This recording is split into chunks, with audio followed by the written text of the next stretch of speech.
अस्सलाम वालेकुम नाज़रीन, अज असीं मौजूद हाँ सिटी प्रेस क्लब जंबर दे विच। अज उन्हां दे सदर नाल मुलाकात करने हैं जिहड़े कि जोइया साहब ने, रफीक जोइया साहब। रफीक जोइया साहब सर अस्सलाम वालेकुम। जी वालेकुम अस्सलाम सर, कैसे हो, की हाल है जनाब, ठीक हो? अल्लाह दा शुक्र है। अच्छा सर, ये दसो तुसीं सिटी प्रेस क्लब बनाया है जंबर दे विच, ਇਹਦੇ ਕੀ ਮਫਾਦਾਤ ਨੇ ਤੇ ਕਾਹਦੇ ਵਾਸਤੇ ਤੁਸੀਂ ਬਣਾਇਆ, ਇਹਦੇ ਬਾਰੇ ਜ਼ਰਾ ਰੋਸ਼ਨੀ ਪਾਓ। ਆਪਣੇ ਲਈ ਤੇ ਹਰ ਬੰਦਾ ਜਿਉਂਦਾ ਹੈ ਜੀ, ਕਿਸੇ ਲਈ ਕੋਈ ਜੀਏ ਤੇ ਫਿਰ ਮਜ਼ਾ ਹੈ। ਅਸੀਂ ਸਿਟੀ ਪ੍ਰੈਸ ਕਲੱਬ ਬਣਾਇਆ ਆਵਾਮ ਦੀ ਖਿਦਮਤ ਵਾਸਤੇ। ਜਿਸ ਗਰੀਬ ਦੀ ਕੋਈ ਆਵਾਜ਼ ਸੁਣਦਾ ਨਹੀਂ, ਅਸੀਂ ਉਹਦੀ ਆਵਾਜ਼ ਬਣ ਜਾਂਦੇ ਹਾਂ। ਜਿੱਥੇ ਕਿਸੇ ਦੀ ਆਵਾਜ਼ ਪਹੁੰਚਦੀ ਨਹੀਂ, ਅਸੀਂ ਕੋਸ਼ਿਸ਼ ਕਰ ਰਹੇ ਹਾਂ ਕਿ ਮੁਕਾਮ ਬਾਲਾ ਤੱਕ ਅਸੀਂ ਆਵਾਜ਼ ਪਹੁੰਚਾ ਸਕੀਏ, ਆਵਾਮ ਦੀ ਖਿਦਮਤ ਕਰ ਸਕੀਏ। ਅੱਛਾ ਜੋਈਆ ਸਾਹਿਬ, ਇਹ ਦੱਸੋ ਤੁਹਾਡੇ ਕੋਲ ਸਾਰੇ ਸਹਾਫੀ ਦੋਸਤ ਵਗੈਰਾ ਆਉਂਦੇ ਨੇ ਆਪਣੀਆਂ ਮੁਸ਼ਕਲਾਤ ਲੈ ਕੇ, ਉਹ ਤੁਸੀਂ ਕਿਸ ਤਰ੍ਹਾਂ ਹੱਲ ਕਰਦੇ ਹੋ? ਜੋ ਸਾਡੇ ਵੱਸ ਵਿੱਚ ਅਸੀਂ ਪੂਰੀ ਕੋਸ਼ਿਸ਼ ਕਰਦੇ ਹਾਂ ਜੀ। ਕੋਈ ਥਾਣੇ ਦਾ ਮਾਮਲਾਤ ਹੋਵੇ, ਹੋਰ ਦੂਸਰਾ ਹੋਵੇ, ਸਹਾਫੀ ਸਾਡੇ ਬੱਚੇ ਨੇ, ਮੇਰੇ ਬੱਚੇ ਕੰਮ ਕਰ ਰਹੇ ਨੇ। ਅਲਹਮਦੁਲਿल्लाह ਮੈਨੂੰ ਫਖਰ ਹੈ ਮੇਰੀ ਟੀਮ ਤੇ। ਮੇਰੇ ਜਿतने भी बच्चे काम कर रहे हैं, मेरे शागिर्द ने बच्चे ने, वो बहुत अच्छा काम कर रहे हैं और बगैर किसी लालच दे, बगैर किसी मकसद दे आवाम की खिदमत कर रहे हैं। ਇਹ ਸਨ ਪ੍ਰੈਸ ਕਲੱਬ ਸਿਟੀ ਜੰਮੂ ਦੇ ਸਦਰ ਸ਼ਫੀ ਜੋਈਆ ਸਾਹਿਬ ਜੀ। ਅਸੀਂ ਹੁਣ ਮਿਲਨੇ ਆ ਅਸਗਰ ਭੱਟੀ ਸਾਹਿਬ ਨਾਲ ਜਿਹੜੇ 105 ਦੇ FM ਰੇਡੀਓ ਦੇ ਕੰਪੇਅਰ ਨੇ। अस्सलाम वालेकुम भट्टी साहब जी। वालेकुम अस्सलाम, क्या हाल है जनाब, ठीक हो, खैरियत है? सब तो पहले तो मैं जो तुहानू जी आया तो आखांगा, अज तुसी सिटी प्रेस क्लब जंबर इस वेले तशरीफ फरमाओ। चौधरी इरफान साहब असीं तुहानू वेलकम करने जी आया तो आखने। मैं अपने वालों मोहम्मद रफीक साहब जिहड़े कि सदर ने प्रेस क्लब जंबर दे, और इन्हां दे बेटे साफी ने तैयब जोइया साहब और ताहिर जोइया साहब, सारे वाले तुहानू साहब बिस्मिल्लाह जी आया आखांगे तुहाडी सारी टीम नूं और तुहानू ते फिर अगे चलांगे जी असीं जी। अच्छा भट्टी साहब, ये दसो तुसीं 105 ਦੇ ਵਿੱਚ ਕੰਪੇਅਰਿੰਗ ਕਰਦੇ ਹੋ ਰੇਡੀਓ ਦੇ ਵਿੱਚ, ਤੁਹਾਨੂੰ ਕੀ ਮੁਸ਼ਕਲਾਤ ਹੁੰਦੀਆਂ ਨੇ? ਅਖਬਾਰ ਆਸਾਨ ਹੈ, ਟੀਵੀ ਚੈਨਲ ਆਸਾਨ ਹੈ ਕਿ ਰੇਡੀਓ ਆਸਾਨ ਹੈ? ਇਹ ਦੱਸੋ ਇਹਦੇ ਬਾਰੇ 'ਚ। सब तो पहली गल तो ये है कि बंदे वास्ते कोई चीज़ भी मुश्किल नहीं। अगर तुहाडा जज्बा सलामत है, तुहाडे च हिम्मत है, अगे वधण दी शौक है, अगर तुसी अपने आप को किसी चीज़ वास्ते वकफ कर दो तो इंशाल्लाह मेरा अल्लाह मदद करता है और तुसी उहदे च कामयाबी हासिल करते हो। रेडियो से सिर्फ ये मसला है कि तुसी देखो अजकल जितने लोग टीवी ते गए और फिल्म इंडस्ट्री च गए, सब तो पहले उन्होंने स्टार्ट रेडियो तो लिया। इत्थे थोड़ी आसानी ये है कि खाली तुहाडी आवाज़ जाती है, तुहाडे जिहड़े चेहरे के एक्सप्रैशन ने वो नहीं होंदे। तुसी ईजली कोई चीज़ सामने रख के बोल सकते हो और अगे पहुँचा सकते हो अपने सुनने वालों तक।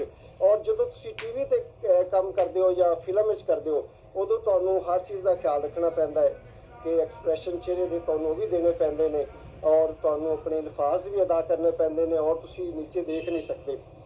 चूँकि मैं प्रोग्राम जोड़ा कर रहा रावी शो के नाम से प्रोग्राम कर रहा तकरीबन 5 साल तो, और तुहाडी दुआ नाल काफ़ी मकबूल है और लोग इतना प्यार देंगे ने कि मैं उन्होंने लफ्ज़ों च बयान नहीं कर सकता। एक दिन मेरा एक लिसनर मैनू कहने लगा, भट्टी साहब तुसी इतना मुआद जिहड़ा है किवें याद रखते हो जिहड़ा तुसी बोलते हो? तो मैं उन्हें गुजारिश की कि मैं शुरू तो ना सारा दिन कागज़ पर लिखिया कि मैं अज प्रोग्राम की बोलना है। चूँकि मेरा 2 घंटे का प्रोग्राम सी, जो मैं गया तो वो सारा मैं 10 मिनट पढ़ के ख़त्म करता। फिर मैं सोचा भी हुण की करा। फिर उस तो बाद मैं सोचा कि मैं अज तो बाद लिखना नहीं, और मेरे अल्लाह के करम दे नाल और मेरे वालिदैन दी दुआवां दे नाल इंशाअल्लाह मेरा अगर 10 घंटे का भी शो होए तो मेरा ख्याल है कि मेरे को अल्फाज नहीं ख़त्म होने लगे।